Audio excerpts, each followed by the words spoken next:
Louis Berkhoff writes in his book Systematic Theology on page 165 of the Hexameron, or the Work of Separate Days, on the paradigm of the 6 days of creation.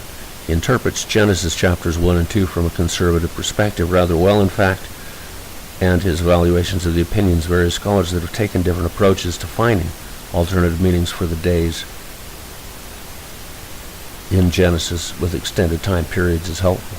Some scholars have taken the days of Genesis to represent geological epochs, and I have considered that myself. Yet it is not necessary to regard the first reasonable alternative meaning for the days of Genesis as the final gospel truth, even if they may be found to be not in conflict with Scripture. Language has an intrinsic capability for permitting several possible meanings, unlike arithmetic expressions that have a single sum in regard to the numbers. Much of the conservative approach centers on the meaning of the Hebrew word day, yom. Berkhoff writes on page 166 that it must be admitted that the Hebrew word yom does not always denote a period of 24 hours in Scripture, and it is not always used in the same sense even in the narrative of creation. It may mean daylight in distinction from darkness.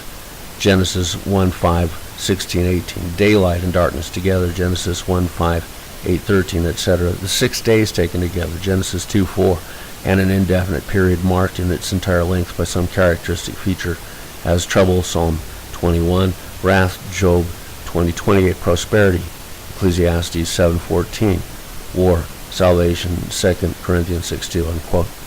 It is difficult to find a particular value for the meaning of yom in Genesis that would be exhaustive and exclusive of other possible meanings in natural science today. God is eternal and time periods are temporal. The nature of what time really is isn't actually known. Time is considered to be a relationship of matter, energy, and change that is observed.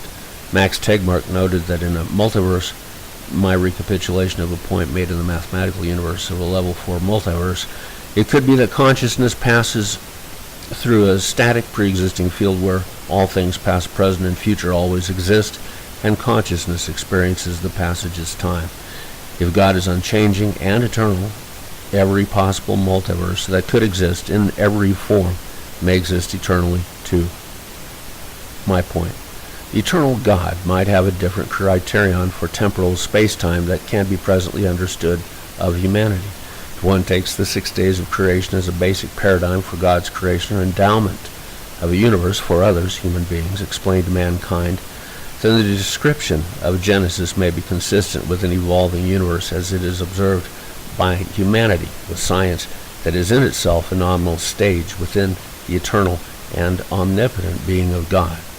Contemporary cosmology has speculated that the size of the universe, adjusted for early hyperinflation, may be 10 billion trillion light years rather than the much smaller approximate 100 billion light years of the observable universe.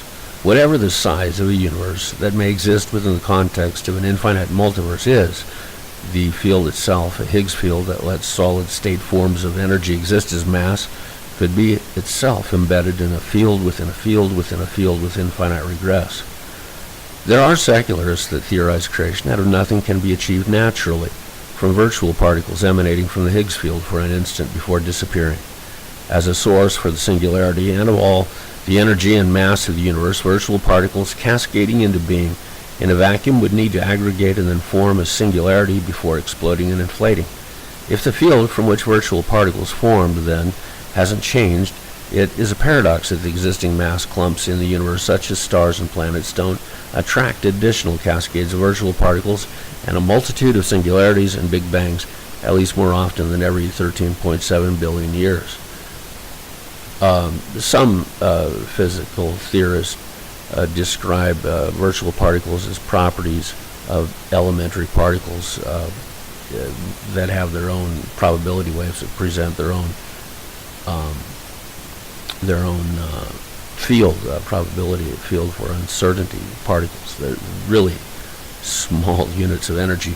And if that were so, then one would think that virtual particles wouldn't have pre-existed the Big Bang to provide anything to emanate or coalesce into fundamental particles. Virtual particles may be fluctuations of the Higgs field rather than that of an absolute vacuum that may not exist in any case, a logical irony.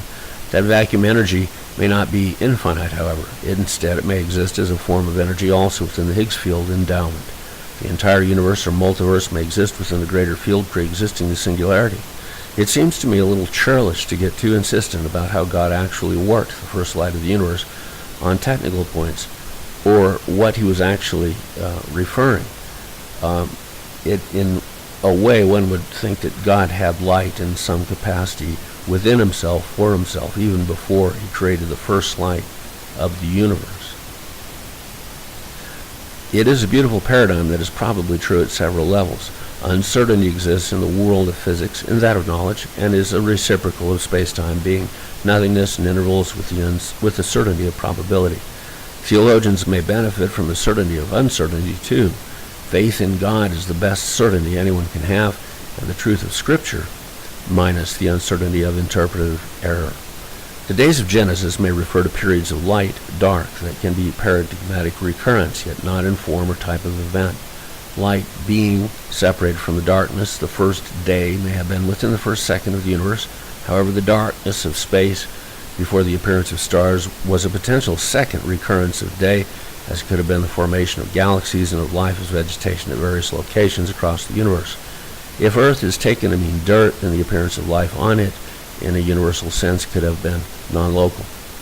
Burkhoff makes much out of the difference between particular seeds reproducing their own kind as distinguished from evolution. That seems a misunderstanding of evolution biology, though, in that evolution did evolve species to do exactly that, cattle not giving birth to rabbits, for example. Evolution does reach the stage of the Bible speaks of, yet not instantly, as if by magic. Genesis may have referred to the salient feature of God's work, rather than every little detail. If historical conservatives of the future, in a time when no one remembers much about car manufacture, said that ancient documents, car scripture, said Ford made automobiles on a certain day, each after their own kind, and disagreed with mechanical production evolutionists that say that Ford brought steel and synthetic metals, electronics, tires, etc., and evolved forms of cars that had a common ancestor Model T on the production line. To my way of thinking, the point is that each are true points that describe the same event in different ways.